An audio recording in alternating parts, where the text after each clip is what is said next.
All right, your next system is probably your medical menu. This is where it gets a little bit confusing, but you only really need to know the most basic version of it. So if you hit the H key on your keyboard, you should Yeah, see a medical menu pop up. yeah, This is where you're going to do all the work on yourself or other people. So, for example, if you were to look at me and press the H key again, you're going to see at the top of the left yeah, of that box, you've got my name there. yeah, Okay. So make sure you're not like, if you take a hit, make sure you don't look at your teammate and then open it because you might start working on someone else. All right. yeah, Make sure it says your name at the top. The way to switch that is if you do look at me and open it again. In yeah, under the examine and treatment options, there's a player/two players tab there. If yeah. you click that, it'll switch to your menu. Okay, yeah, You can switch it through that.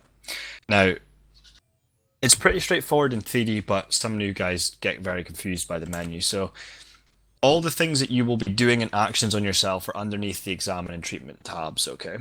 yeah, The status icon, which is like the model of the player, that is sort of your damage model. So if you take a round anywhere in the body, this is going to show up where you've been hit and how badly you've been hit, okay?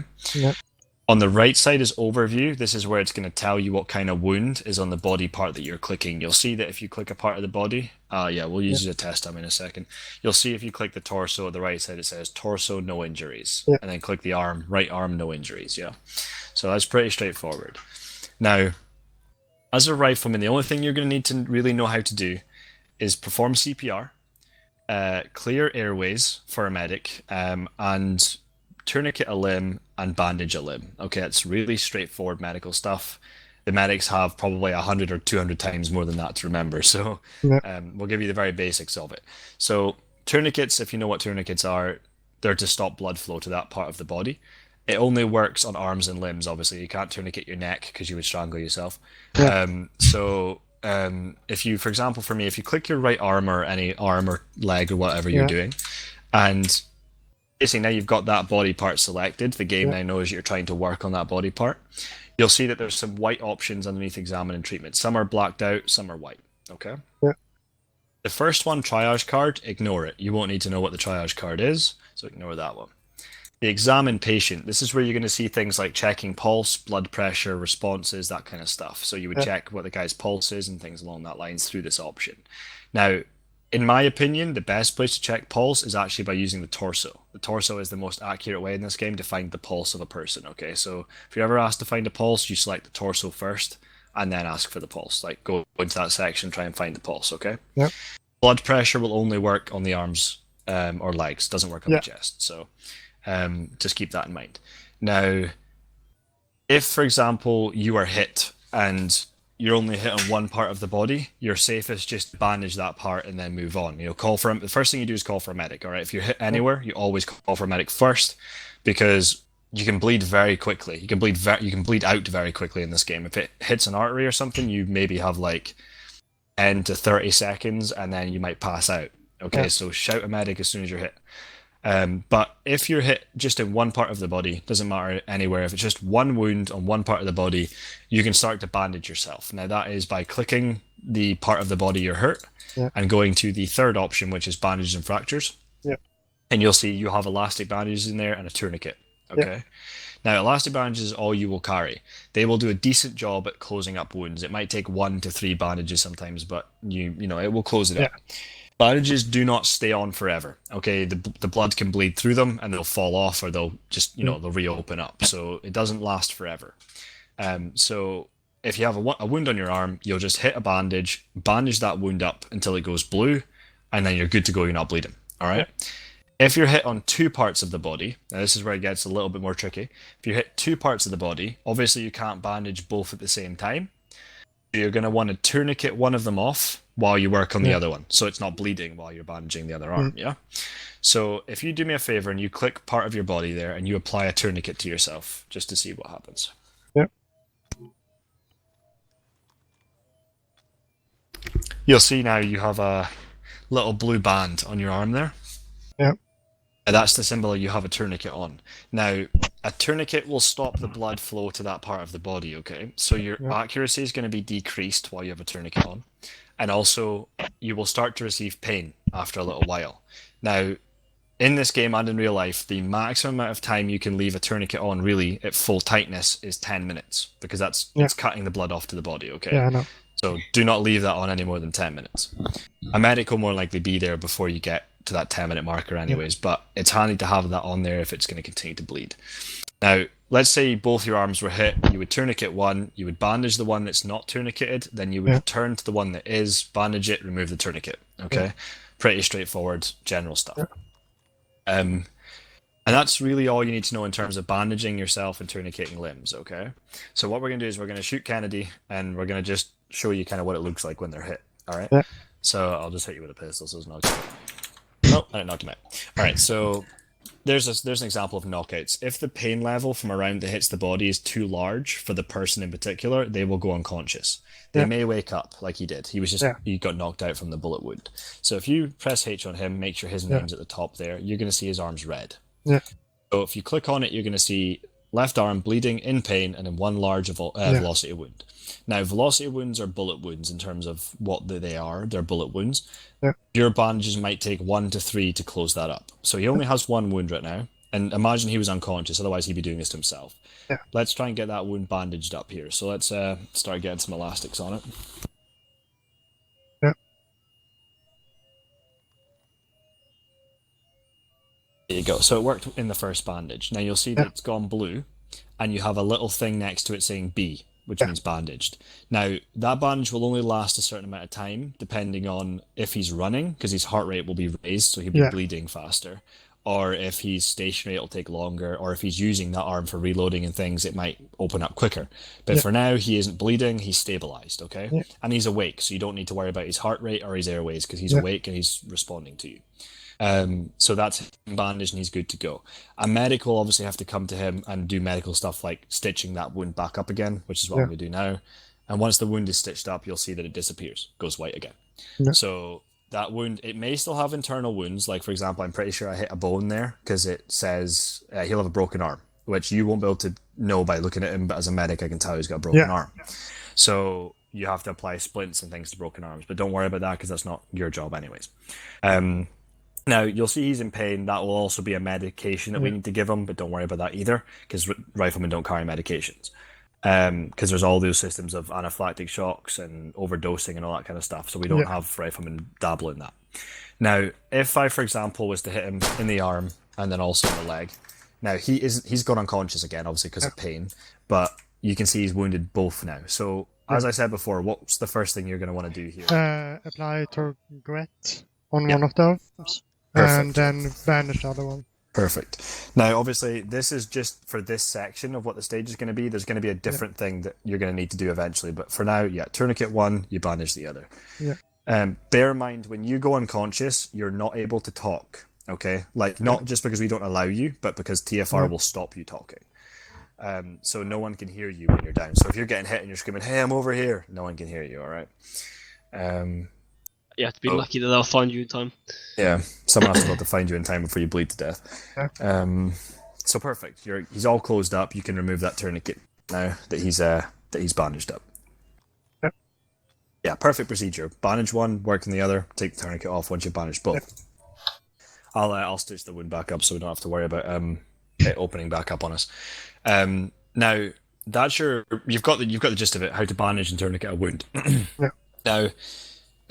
There's two sort of more advanced things that you'll need to know in order to save someone, okay? Now, when someone gets hit, usually if it's a chest wound or a head wound, or if they've been unconscious for a while and they've lost a lot of blood, they'll go unconscious permanently, all right? Now, that means where their blood's too low, or their pain's too high, or they're in a shock, or they're in anaphylactic shock, or they've had heart failure, or something along those lines, will keep them on the ground for good. Now, in the process of where they've been hit or how they've been hit, they can either vomit while they're unconscious, which will block their airways. Their air pipe, as in their sort of throat, can collapse on itself and block the airways that way. Or blood can flood into the throat and block their airways that way. So when someone says to you, for example, hey, I need you to check his airways for me, we're gonna try and initiate something to fill him up here with his throat with blood, so we'll hit him a few times. There we go. Now, He now has 2 wounds on his head, and he's going to be unconscious for good now. He's totally down. If this, obviously, there is internal as well, so if I hit his brain there, he's more likely not going to be savable, but we'll just see. So if someone says to you, for example, a medic, me, or any of the other medics say to you, hey, check his airways for me, what you need to do is you're going to click his head, make sure the head's selected. Yeah. Go over to the Examine Patient tab, Yeah. second one in, and it says check airways. Yeah. When you do this, you're going to see at the bottom right in quick view, you're going to get a thing that tells you there saying obstructed and occluded. That means both the windpipe has collapsed and it's either vomit or blood that's filling the throat up. So he's both blocked and obstructed. Now, this is what kills most people, because when this happens, the brain has 200 seconds of oxygen before it completely dies, okay? So within 200 seconds of this happening, he will respawn, and his player will be fully dead, and he'll be out of the operation, okay? So that's where it's a rush to save someone, okay? Now, the next thing you're going to want to do, the first thing when you do is you check airways. Second thing you do is check the pulse of the person. So by clicking on the chest, going to Examine Patient, checking pulse. He has no heart rate. Now, because he has no heart rate, he's not actually bleeding, is he? Because his heart's not pumping. Yeah. So he's not bleeding. So don't worry about bandaging, because he's not even bleeding anymore, because he's not got a pulse to bleed. Yeah. So we just don't worry about the bandaging up as of right now. I've just checked his blood pressure just to see if he may be bleeding slightly. You might see his blood pressure drop a little bit over time, which it is just a little bit, 1 every second or so. Yeah. So the first priority is airways, okay? Yeah. So if I say to you, all right, I need you to work on his airways for me, you're going to click his head, and you're going to go into what's called airway management. Yeah. And you'll have 2 options, hyperextending the head and turning the head. Yep. First option you want to do is hyperextend his head. All that's doing in medical terms is lifting his chin up and kind of opening up the airway. And the next option is to turn his head, and all you're doing is basically turning it and fishing out any vomit or blood that's in there. Yeah. Now, that might take a few times. If it says you tried to remove the vomit on the top right, it's unsuccessful. Yeah. Yeah. So if it's unsuccessful, you just continue to do this until it doesn't let you do it anymore. Sometimes it can take 2, 3, 4, 5, 6, 7, 8, 9 times to clear the airways. So you would just continue to do this, keep turning his head until it says airway management no longer needed. It will say.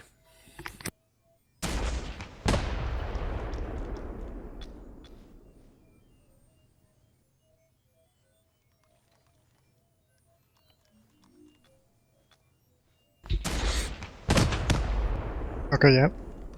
Did it work? Perfect. Yeah. So for now, his airways are clear.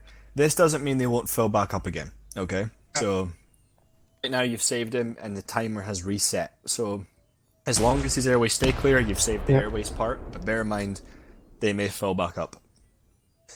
Your next option is obviously, as a heart rate, in this game, when the heart stops, you have 400 seconds to restart it. Okay. So 200 seconds for airways, 400 seconds for the heart. Now, 400 seconds is a decent amount of time. So we usually tell people to not worry about the heart and work on the bandaging before the heart. Because if we start pumping the heart, he's going to continue to bleed faster. They're going to bleed faster, yeah. So we bandage the wounds. So I've done that. I've gone ahead and bandaged these wounds anyways, but that's what you would do next, is you would bandage the head. Now, at this point, he's not bleeding because he's got a bandage on. Yeah. His airways are relatively clear. What I would normally do is check the airways again to make sure they haven't filled back up again. So if you want to do that again, just to make sure they haven't filled up again. Sometimes you can hear an audio of of his throat filling with blood. Sometimes you can hear that. Okay, yeah, it's done. Perfect, you've cleared it again. Nice. Okay, so now, by this time, more than likely a medic's got to you by now, and they're starting to work on things, but he actually needs his head hyperextended again. As you can see there at the bottom, see it says obstructed but not occluded. Obstructed means you need to hyperextend his head again, so we'll get his head turned back up again. And it should be good enough now that he should be clear, I think. But like I said, for you, this is not a permanent fix. This is just going to need to continue to be done over time. So even with the extended head, he still isn't clear. So you would need a medic to fix this problem. And as a medic, we would come in and place what's called the King LT. It's just a tube in his throat that keeps it open. I know that. Yeah, so we've placed that in now and he's good to go. By the looks of things, if I check his airways now, it should say not obstructed and not occluded. Just check that for it. And there you go, not obstructed, not occluded. So he's good to go. He doesn't need any work on his airways. He's breathing perfectly fine now. Did you see how quickly he bled out? Yeah. That bandage came off again, so it would need to be replaced. Yeah. So yeah, once it goes blue, you're good to go. Now at this point, a medic's more likely going to be on you and be telling you to just perform CPR. Yeah. So CPR is obviously selecting the torso, clicking advanced treatments, pressing CPR. Now, every time you do CPR, you want to make sure you aren't continuing CPR when he has a heart rate. So every time you're done, you check the heart rate, and then if he's not got one, continue to do CPR. So I'll let you all you would do is switch over to examine patient, check pulse, no heart rate, and then go back to doing CPR again. Yeah. And that's genuinely all you need to know for medical, mate, is CPR, airways, bandaging, and tourniquets. That's all you'll need to know for just now. Yeah. But you can see why I wanted you to get a bit of experience before throwing you into medical, because it does get very, very intricate as time goes on. So right now, we just continue to do CPR, making sure there's no heart rate. Now, we do have defibs, but defibs are dangerous because they can do more damage than they do good sometimes. So we usually try for 3 to 5 attempts of CPR. So after this time will be your third attempt. So once you check his heart rate for me, if he has none, then we'll try and perform a defib. But bearing in mind, his blood pressure is super low right now. So the chance of getting his heart rate back is very low because his blood pressure should be 120 over 90. It's 39 over 26. So it's super low.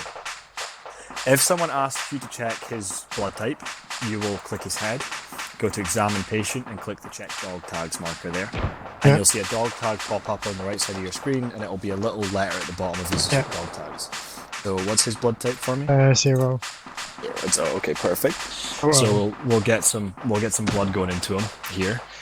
Bearing in mind, when you perform CPR, you add 20 seconds onto his lifetime of the 400 seconds original. Okay, so every time you perform CPR, you add 20 seconds that he's going to stay alive for. Okay, so CPR constantly is a good thing when you're on the battlefield. It keeps that timer kind of stable. It takes about 10 seconds to perform CPR, so you're only adding 5 to 10 seconds every time. Yeah. But it's a handy thing to keep someone alive.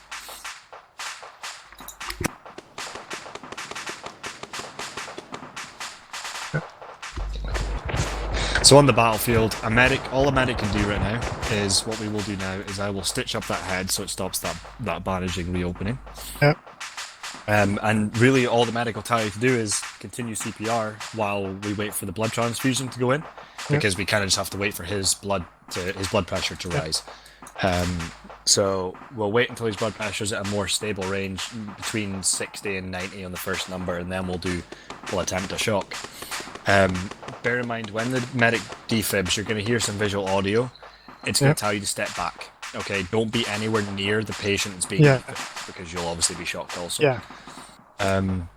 Medics do carry a little handy tool for monitoring vitals. So we may tell you if you want a vital monitor on, which means you don't have to check. You know how you're checking pulse every time you finish CPR here? Yeah. I can place this on him, and it will tell you if he gets a heart rate back. Okay. So it can be annoying because it's a loud beep, but it's handy because when you perform CPR, if his heart rate starts again, you're going to hear it. You don't have to check it every time.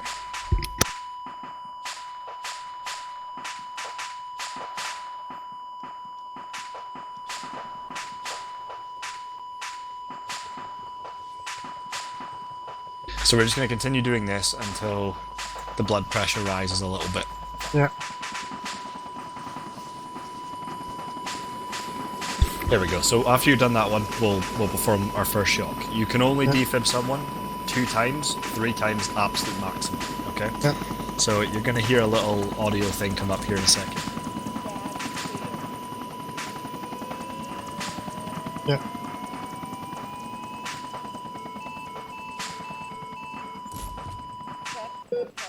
There we go. So we got a heart rate back on him. You can hear by the audio that it's a very, very slow heart rate. Yeah. All right. It's not a great heart rate. Probably due to the fact of the trauma that he's had. It's not really going to be a stable heart rate. Now, from experience, what's going to more than likely happen over time is his heart rate's actually going to start dropping again and crashing out, because it's not stable enough. At 40 beats per minute, that's not a stable heart rate. No. Over time, it'll start to drop, and then he'll crash again, and his heart will fail again. So really, medical attention at this point from a medic is needed to try and stabilize that heart rate. There's nothing more you can do for this patient. that's a medic's job after this. And the only thing we can do is we wait to see if the heart rate will stabilize itself, or we can try and introduce some medications into the system, which would bring that heart rate back up again. But medications in the system are very dangerous. It doesn't just do what you think they do.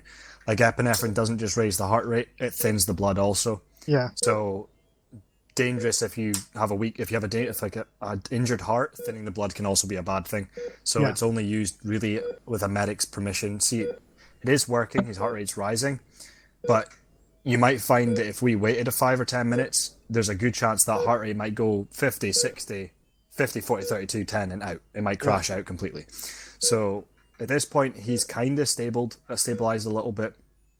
The only thing we can do from now is keep blood going into him, raise his blood pressure up. And I'm going to do this just for in terms of like showing you, but you should never ever, as a medic, inject more than one medication per 10 minutes, okay? Because you can overdose the patient you're injecting it into. But for now, I'm just going to inject him with morphine to wake him up again. The morphine will take away his pain, which takes him out of shock, and then he will wake up. But don't worry about any medications or things like that, as you won't have to worry about it. I'll remove the monitoring from him so you don't have the beeping. But for now, he's awake. Now, he's not healed, okay? Like, the system is constantly tracking, so all the damage he's gone through will still represent in his heart. So he might be running around, and then his heart will fail, and he'll die. He'll have a heart attack or a stroke or go into shock again, and he'll die. If the morphine wears off that I've given him, it lasts about 10, 15 minutes. When that morphine wears off, the pain might come back, and he might go into shock again and pass out again. So medics have a really constant job of just checking everybody all the time to make sure they haven't gone unconscious again or their heart aren't failing again or whatever. But your main duties as a rifleman or an LMG is to know how to bandage, how to tourniquet yourself and other people, and then only when you're assisting a medic or being told to by a medic will you clear airways and perform CPR. Okay, that's a medic's duty to tell you to do that. But you need to know it in case you're the one that I say, hey, over here and help me do this. You need to kind of know what you're doing. But that's the hardest part about all of this, is the medical system. It's pretty much the hardest thing there is within the mods, really. The rest of it is just shoot guns, shoot shit. I'm going to wait for this helicopter to leave. Yeah. I can tell you, I'm in real life I work as an under nurse, in medicine. All right, that's good. Yeah, that's so even I know better. Having a little background about it. Yeah. Yeah. So I know. But yeah, you'll know there's 4 different types of medication in this, and they all do different things, but the main ones are morphine and epinephrine. Morphine will slow the heart rate, thicken the blood. Epinephrine will speed it up and thin the blood. That's kind of the general basis of what medications do. But having a background of it's handy for if you want to switch to a medic at one point or another, which is useful. But Kennedy for now should be good, apart from the fact that I did, in fact, shoot him in the leg. Yeah. Which means... once my Zeus opens up, I actually open up Zeus. There we go. So there's a good chance what happens in our system is when we fire a round, so for example, just like this, fire 1 bullet. Now, for us, it's just a case of firing the bullet, right? But our system, our server, will track the bullet, kind of like if you ever played that game Sniper Elite, where the bullets fly at the gun and you can see the camera coming out and you see where it goes into the body. Our system tracks where the bullets hit a person in the body, okay? Yeah. So if I shot him in the arm, obviously, there's arteries in the arm and stuff. If I was to hit an artery, you're going to get a very, very quick bleed. Okay, he's going to pass out very, very quickly. If I nicked just flesh, in and out through a muscle, he's not going to bleed too quickly. His aiming will be affected, but he won't bleed too quick. And then if I shot him in the bone, it's going to break his arm, and it will splinter or shrapnel, and then you might hit an artery or a vein or whatever. So the system does all of this whenever a bullet's fired. So by the looks of it, by the leg, you can see when he walks, he'll limp, which is a good sign of a broken leg. Yeah. So the only way is a medic will apply a splint. So if you are having trouble sprinting in game after taking a round in the leg, it just means you need a splint on your leg and the arm as well. So pretty much every time you get hit in the arm or the leg, there's a good chance that bullet's going to cause enough damage that you need a splint given to you every time. So we apply those to you. Splints will fall off over time, or if a round hits you in the arm again, it might knock your splint or break it. That'll need to be replaced. But for now, he's kind of fighting shape. Other than the heart issue that might come up later, he's kind of good to go. So he can fight again. But that's the general basis of our mods and our systems, our keybinds, our medical menu.